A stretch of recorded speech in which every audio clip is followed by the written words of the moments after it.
This episode of the Totally Rad Show is brought to you by Jack Threads. Coming up, those crazy animated animals are up to their shenanigans again, this time in Madagascar 3.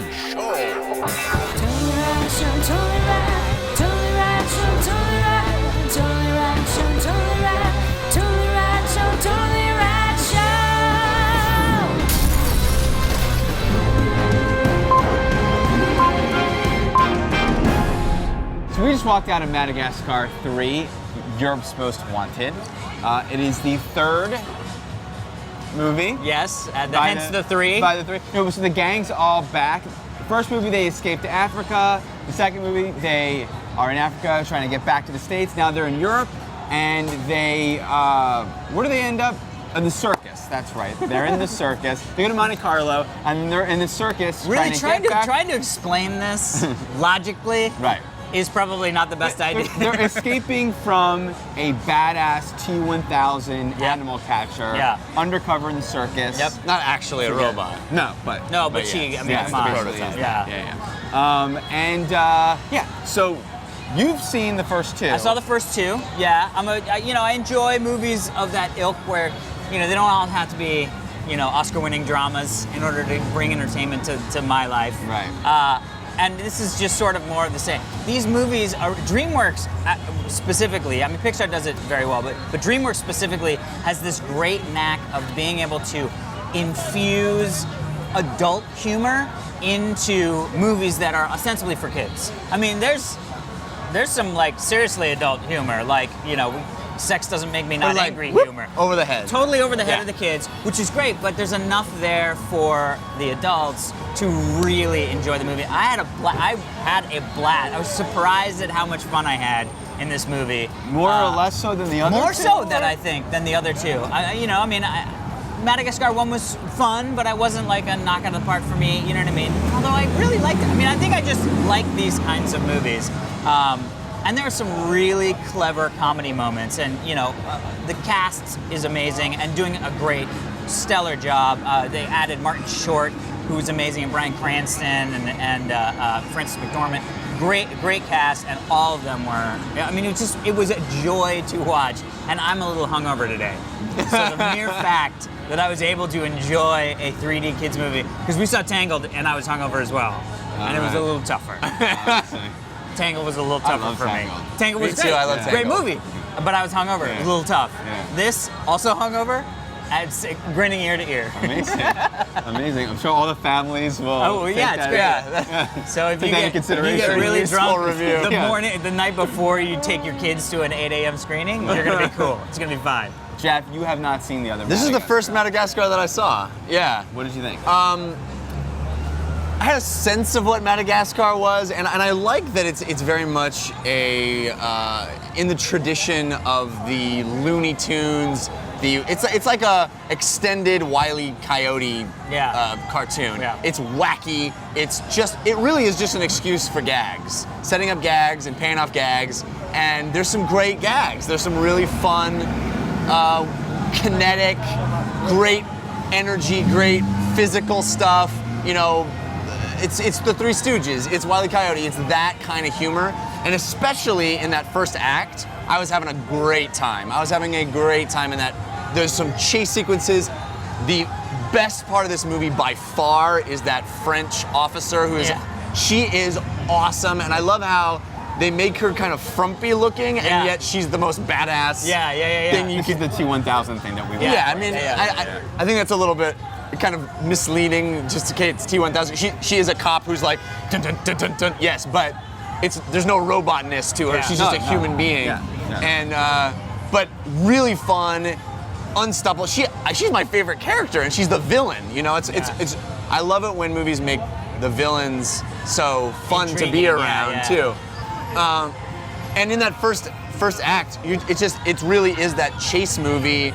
They're trying to get away. She's trying to get them. It's over the top. It's wacky. There's lots of quick humor.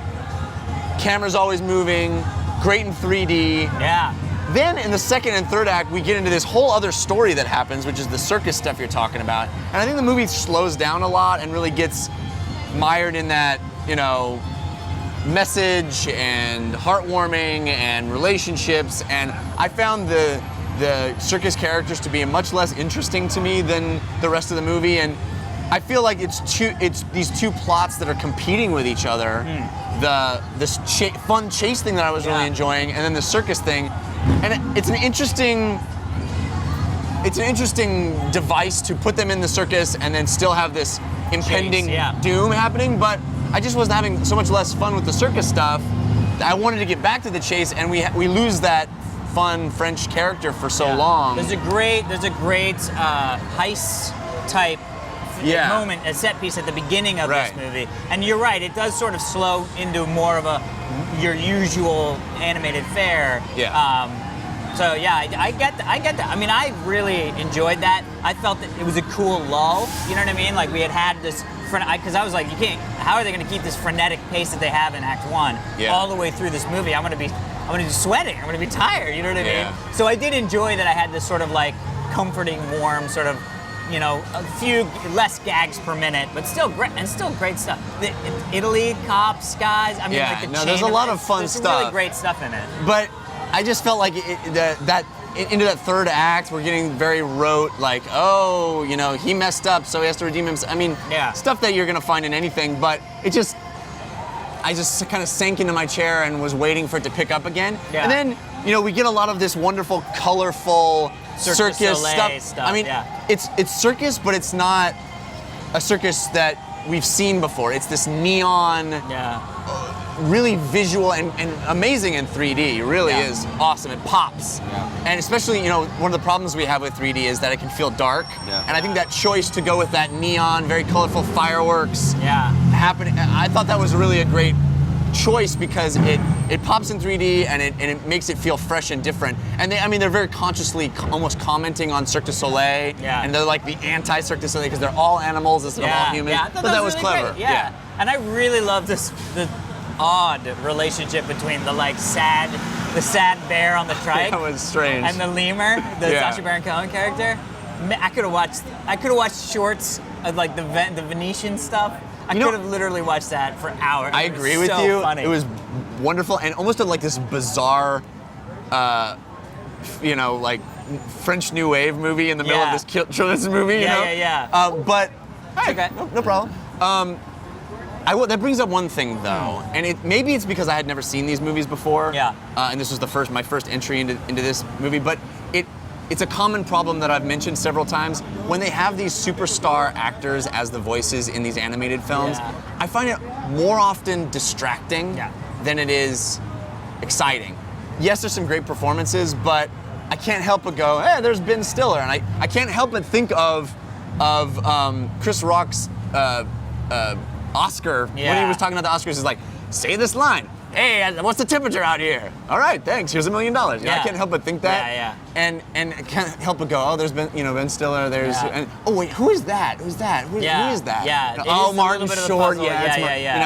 So I find it more distracting. Probably not really a problem for kids. And definitely not. But I hear you. Yeah, interesting. Solid movie, man. Yeah, it's fun. I think it's going to be a great summer thing to take your kids to. Would you recommend it to? I know you would, but would you recommend if you've never seen a Madagascar movie and you don't have kids? You don't have kids. Oh, if you don't have kids, do you want to go like a Pixar movie? You clearly would. Yeah, well, it's gonna be interesting when we see Brave to sort of compare these two and feel like if it really continues that trend. This is a fun movie. If you're gonna go, I'd take my nephew and I would have a great time taking my nephew to see it. I wouldn't carve out time to go just on my own. Right. No. All right. Cool. Madagascar.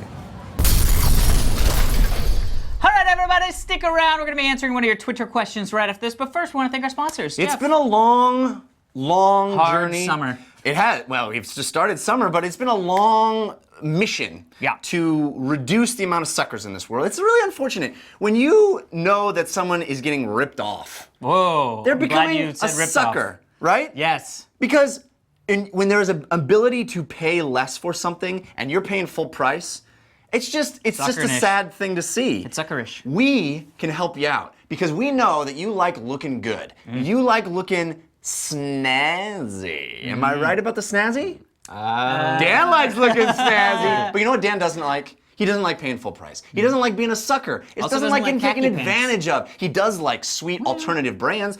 You love Hurley. You love. Do you see Kid Robot? Oh my gosh, those are like your 3 favorites. Yeah.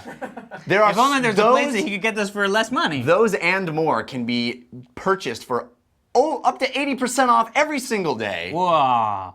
At a magical land known as Jack Threads. Jack Threads is an online-only shopping club whose mission in life is to reduce the amount of suckers in this world because they've got that sweet stuff and they've got it for reduced prices. It is members only, however, so you must become a member. Luckily, They can? we've got your hookup. What? JackThreads.com/TRS is the place to go. Join the club of non-suckers. Get branded. Be there for life. JackThreads.com/TRS. Go now. Perfect. Also, send in your backgrounds, fans@totallyradshow.com. Get your art displayed prominently on our show. That's just technically what happens. Join us tomorrow when we play with Exploders. Today's Twitter question sent in with the hashtag TRSQ from Daniel Hollis. AKA best Twitter name ever. On Twitter, he is @Flurbderb. And he asks, if you had to take the title of your favorite film and worst film, then merge them as a mega title. I think the title is less important. That's Than the obvious content? than the what is that movie about. Yeah. What would it be?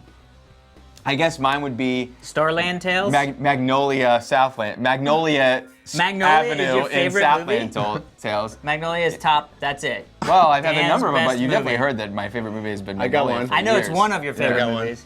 Oh wait, what But I do have you- to say just what it it's is. about. All right. It's about. Actually, they're very similar. Yeah, frogs It's fall- about a group of disconnected stories interwoven Wow, in yeah. Southern Two sides of the same California. coin. Yeah. Mine would be. But mine has Tom Cruise and The Rock.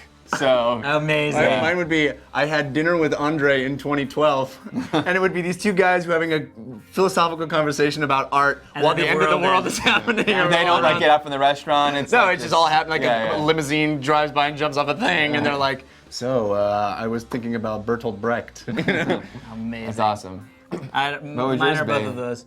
I don't know what my no. worst.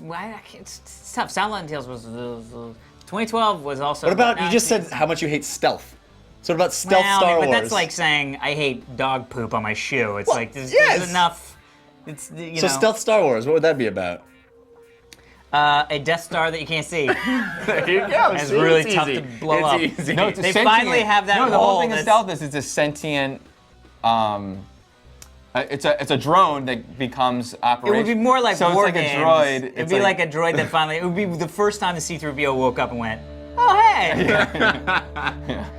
Thank you, Flurp That's a Derp. good flirt. Flurb derb.